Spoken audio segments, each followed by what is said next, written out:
കേന്ദ്ര സർക്കാരിന്റെ വിവാദമായ പുതിയ ലേബർ കോഡുകൾക്കെതിരെയും തൊഴിലാളി വിരുദ്ധ നയങ്ങൾക്കെതിരെയും രാജ്യവ്യാപകമായി പണിമുടക്ക് നടക്കുന്നു. ഫെബ്രുവരി 12 നടക്കുന്ന അഖിലേന്ത്യാ പണിമുടക്ക് വിദ്യാഭ്യാസ സ്ഥാപനങ്ങളെ ബാധിക്കുമോ എന്നുള്ളതാണ് ഇന്നത്തെ വീഡിയോ. ലൈക്ക് ചെയ്യാനും അതുപോലെ ഹൈപ്പ് ചെയ്യാനും മറക്കരുത്.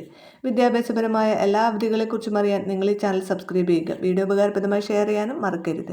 CITU അടക്കമുള്ള 10 പ്രധാന കേന്ദ്ര ട്രേഡ് യൂണിയനുകളുടെ സംയുക്ത ആഭിമുഖ്യത്തിലാണ് പണിമുടക്ക്. കേരളത്തിൽ പണിമുടക്ക് പൂർണ്ണമായിരിക്കുമെന്നും ജനജീവിതത്തെ ബാധിക്കുന്ന രീതിയിൽ ശക്തമായ പ്രതിഷേധം സംഘടിപ്പിക്കുമെന്നും CITU general secretary Elamaram Kareem വ്യക്തമാക്കി. കേന്ദ്ര സർക്കാർ കൊണ്ടുവന്ന പുതിയ ലേബർ കോഡുകൾ പിൻവലിക്കുക എന്നതാണ് പ്രധാന ആവശ്യം. കൂടാതെ പൊതുമേഖലാ സ്ഥാപനങ്ങളുടെ സ്വകാര്യവൽക്കരണം അവസാനിപ്പിക്കുക, വൈദ്യുതി നിയമ ഭേദഗതി പിൻവലിക്കുക, തൊഴിലുറപ്പ് പദ്ധതി ശക്തിപ്പെടുത്തുക തുടങ്ങിയ ആവശ്യങ്ങളാണ് സമരസമിതി മുന്നോട്ട് വയ്ക്കുന്നത്. ദേശീയ തലത്തിൽ സംയുക്ത കിസാൻ മോർച്ചയുടെയും കർഷക സംഘടനകളുടെയും പിന്തുണയുള്ള ഈ സമരം കേരളത്തിൽ പൂർണ്ണ സ്തംഭനമുണ്ടാക്കിയേക്കാം.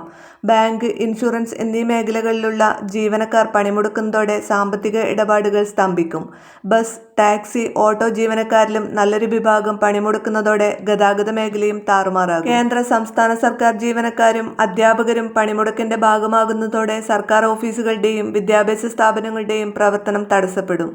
അതുകൊണ്ട് തന്നെ ഫെബ്രുവരി 12-നുള്ള ദേശീയ പണിമുടക്ക് വിദ്യാഭ്യാസ സ്ഥാപനങ്ങളുടെയും പ്രവർത്തനത്തെ കാര്യമായി ബാധിക്കാൻ സാധ്യതയുണ്ട്. വീഡിയോ ഷെയർ ചെയ്യാൻ മറക്കരുത്.